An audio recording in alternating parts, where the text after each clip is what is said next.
সাম্প্রতিক সমর বিশ্লেষণে উঠে আসছে এক ভয়াবহ সম্ভাবনার চিত্র। ইরানের বিরুদ্ধে একটি বড় ধরনের স্থল অভিযানের পরিকল্পনা কি সত্যিই করছে যুক্তরাষ্ট্রের প্রতিরক্ষা দপ্তর পেন্টাগন? প্রশ্নটা এখন আন্তর্জাতিক অঙ্গনে ঘুরপাক খাচ্ছে।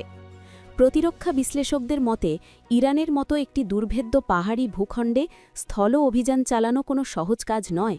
প্রায় 10 লক্ষেরও বেশি সক্রিয় সেনা এবং আনুমানিক 4000 ট্যাঙ্কের উপস্থিতি ইরানকে একটি শক্তিশালী প্রতিরক্ষা অবস্থানে রেখেছে। এমন বাস্তবতায় তেহরান দখল করা আদৌ সম্ভব কিনা তা নিয়ে রয়েছে বড় ধরনের সংশয়। যুদ্ধের কৌশল যখন কাগজ থেকে বাস্তব রণক্ষেত্রে গড়ায় তখন পরিস্থিতি হয়ে ওঠে ভয়াবহ। পেন্টাগনের সামরিক পরিকল্পনাবিদরা সম্ভাব্য এই অভিযানের জন্য জটিল ব্লুপ্রিন্ট তৈরি করছেন।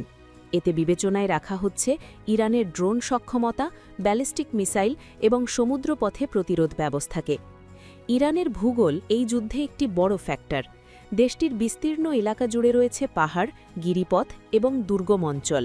বিশ্লেষকরা মনে করছেন যদি কোনো স্থল অভিযান শুরু হয় তাহলে সম্ভাব্য প্রবেশপথ হতে পারে তুরস্ক সীমান্ত। তবে সেই পথ অত্যন্ত ঝুঁকিপূর্ণ, কারণ এই অঞ্চলের প্রতিটি বাঁক, প্রতিটি গিরিপথ ইরানি বাহিনীর কাছে সুপরিচিত, যেখানে অ্যাম্বুশ বা অতর্কিত হামলার সম্ভাবনা সব সময়ই থাকবে। আধুনিক যুদ্ধে আরেকটি বড় হুমকি হয়ে উঠেছে ড্রোন প্রযুক্তি। ইউক্রেন যুদ্ধের অভিজ্ঞতা দেখিয়েছে অপেক্ষাকৃত কম খরচের ড্রোনও অত্যাধুনিক ট্যাঙ্ক ধ্বংস করতে সক্ষম। ইরানের কাছে রয়েছে বিপুল সংখ্যক শাহেদ আত্মঘাতী ড্রোন। সরু পাহাড়ি পথে অগ্রসরমান মার্কিন বাহিনীর ওপর এই ড্রোনগুলোর সমন্বিত আক্রমণ ভয়াবহ পরিস্থিতি তৈরি করতে পারে। সংখ্যার দিক থেকে ইরান যথেষ্ট শক্তিশালী। তাদের সেনাবাহিনীর সদস্য সংখ্যা বিপুল এবং ট্যাঙ্কের সংখ্যাও উল্লেখযোগ্য।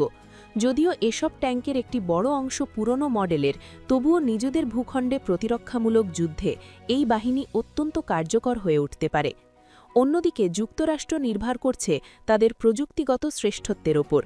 কৃত্রিম বুদ্ধিমত্তা নির্ভর সেন্সর টু শুটার প্রযুক্তির মাধ্যমে খুব অল্প সময়ে শত্রুর অবস্থান শনাক্ত করে আঘাত হানার সক্ষমতা রয়েছে মার্কিন বাহিনীর। তাদের দাবি এই প্রযুক্তিগত সুবিধাই ইরানের সংখ্যাগত শক্তিকে মোকাবিলা করতে পারবে। যে কোনো স্থল অভিযানে আকাশপথের নিয়ন্ত্রণ অত্যন্ত গুরুত্বপূর্ণ।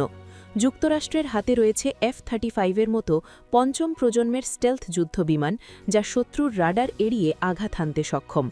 যদি অভিযানের শুরুতেই ইরানের রাডার ও কমান্ড সেন্টারগুলো ধ্বংস করা যায় তবে স্থলবাহিনীর জন্য পথ কিছুটা সহজ হতে পারে। তবে ইরানের প্রতিরক্ষা কৌশলও কম জটিল নয়।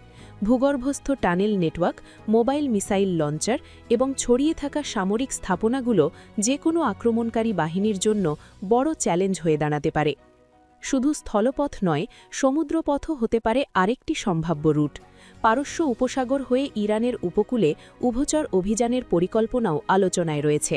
তবে সেখানে ইরানের পাতা নৌমাইন এবং উপকূলীয় মিসাইল প্রতিরোধ বড় বাধা হয়ে দাঁড়াতে পারে। 2026 সালের এই উত্তেজনাপূর্ণ সময়ে দাঁড়িয়ে বিশ্ব এখন রুদ্ধশ্বাসে পরিস্থিতি পর্যবেক্ষণ করছে।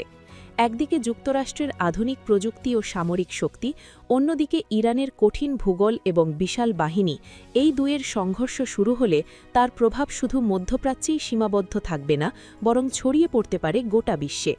সব মিলিয়ে সম্ভাব্য এই সংঘাত শুধু একটি আঞ্চলিক যুদ্ধ নয়, বরং একবিংশ শতাব্দীর সবচেয়ে জটিল এবং রক্তক্ষয়ী সামরিক সংঘর্ষে রূপ নিতে পারে এমন আশঙ্কাই করছেন বিশ্লেষকরা।